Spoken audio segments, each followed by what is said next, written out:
en un reportaje de Radio Televisión Española del 19 del 10 del 21, y no por antiguo está desfasado, titulado "El 25% de las adolescentes ha sufrido violencia psicológica o de control de pareja", me decía que era amor, se recoge lo siguiente.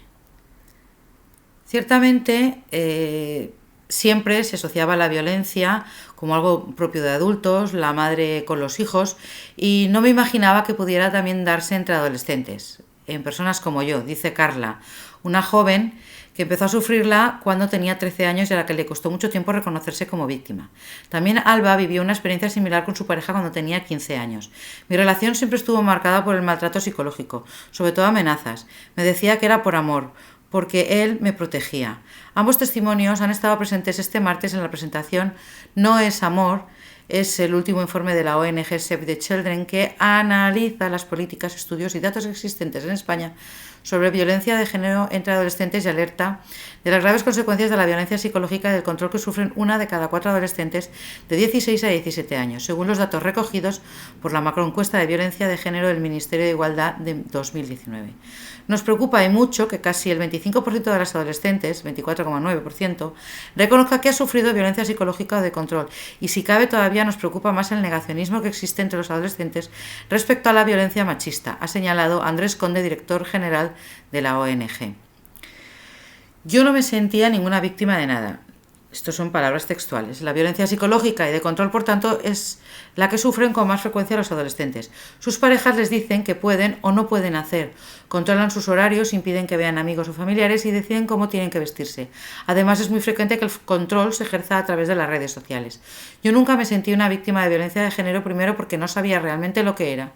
Yo no empiezo a conocer el término violencia de género hasta que no lo escucho en los medios y veía que eso solo pasa, o creía que eso solo pasa en mujeres adultas, que eran ellas quienes son asesinadas por sus parejas o exparejas, cuenta Alba durante la presentación telemática del informe de Save the Children. Han pasado más de 10 años desde que pudieron alejarse de la violencia machista, pero recuerda muy bien su desconocimiento y su sensación de desprotección. Nadie le había enseñado, dice, que un maltrato psicológico también es un tipo de violencia de género. A mí nunca me puso la mano encima, salvo en una ocasión en la que yo no quería seguir con él. Me convenció de ir a su casa y me acuerdo que nunca cerraba con llave, y esa vez sí. Intentó mantener relaciones conmigo. Yo no quise y entonces me agarró del cuello. Me dijo que si no iba a ser la última, vez. Con todo esto yo no sentía que fuera ninguna víctima de nada y me sentía culpable porque creía que había provocado esas situaciones, recuerda la joven. Se muestra convencida a día de hoy que las familias y los educadores pueden ayudar a las chicas jóvenes a que identifiquen que esas actitudes son reprobables y denunciables. Puede aprender que eso no es amor, es una violencia, subraya. Respecto a los motivos por los que hay que abordar la violencia machista hacia los adolescentes de manera distinta y específica, Conde menciona que se trata de una etapa vital de especial vulnerabilidad, en las que las redes sociales tienen un enorme protagonismo porque facilitan el ejercicio de la violencia a distancia. Además, alude a la influencia determinante de pornografía a estas edades y la elevada prevalencia de la violencia de control y violencia sexual. El informe señala que la normalización de la violencia de género y la repetición de roles sexistas se mantiene entre adolescentes y sostiene que quienes sufren estos tipos de violencia se encuentran barreras para acceder a servicios de atención integral que aúnen tanto la perspectiva de infancia como la de género. Debemos contribuir a cambiar ese paradigma. La violencia hacia la adolescencia y la violencia de género confluyen y como tal la perspectiva ha de ser integradora. De no ser así, seguiremos abordando esta temática de forma parcial e invisibilizando a las adolescentes que sufren este tipo de violencia, según Catalina Perazo, directora de Incidencia Social y Políticas de la Infancia de Save the Children. Esta problemática conlleva además la inexistente integración de ambos enfoques, la falta de confidencialidad determinando de si la adolescencia tiene más o menos de 16 años, la necesidad de denuncia para acceder a ciertos servicios o la escasez de formación y de recursos especializados. La organización ha constatado que las niñas jóvenes menores de 18 años quedan en gran medida fuera del foco de las campañas y recursos contra la violencia de género, pero también de las centradas en la prevención de la violencia hacia la infancia y la adolescencia, produciéndose una mayor invisibilización de sus circunstancias. De las más de 29.000 víctimas de violencia de género con medidas de protección o cautelares registradas por el Instituto Nacional de Estadística del 2020 en España, 514 eran menores de 18 años. Save the Children insiste además en la necesidad de que los y las adolescentes entre 13 y 17 años sean identificados como colectivo específico en los estudios y las encuestas realizadas por los organismos oficiales para conocer la magnitud del problema. Por ejemplo, la macroencuesta de 2019 solo contabiliza casos a partir de los 16 años. Los datos recogidos por la macroencuesta de 2019 también indican que el 2,6% de las adolescentes de 16 y 17 años han sufrido violencia física por parte de las parejas o exparejas, el 6,5% violencia sexual, el 16,7% violencia emocional y el 24,9% violencia psicológica o de control. La ONG también considera preocupantes los datos del último barómetro Juventud y Género de la Fundación FAD, que señala que 1 de cada 5 chicos de entre 15 y 29 años considera que la violencia de género no existe.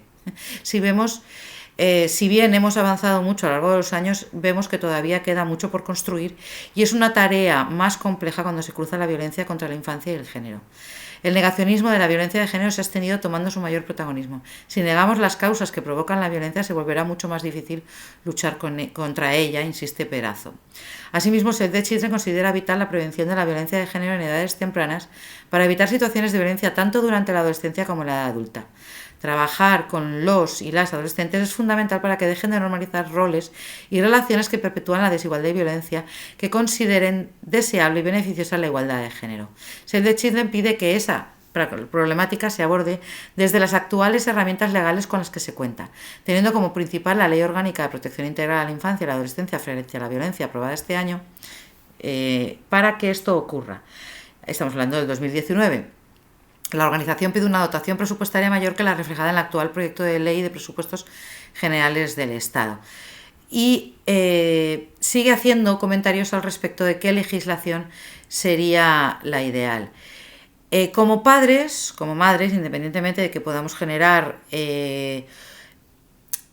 influencia en el tema legislativo, hay una cosa que no debemos olvidar, y es que nuestra educación, la educación que nosotros debemos favorecer con nuestro hijo, es aquella que le convierte, como siempre comentamos, en autónomo, en un ser no dependiente de mí cuando ya haya terminado la adolescencia. Esto también hace mención al tema de las relaciones de pareja y también está tratado en diferentes vídeos en la página web.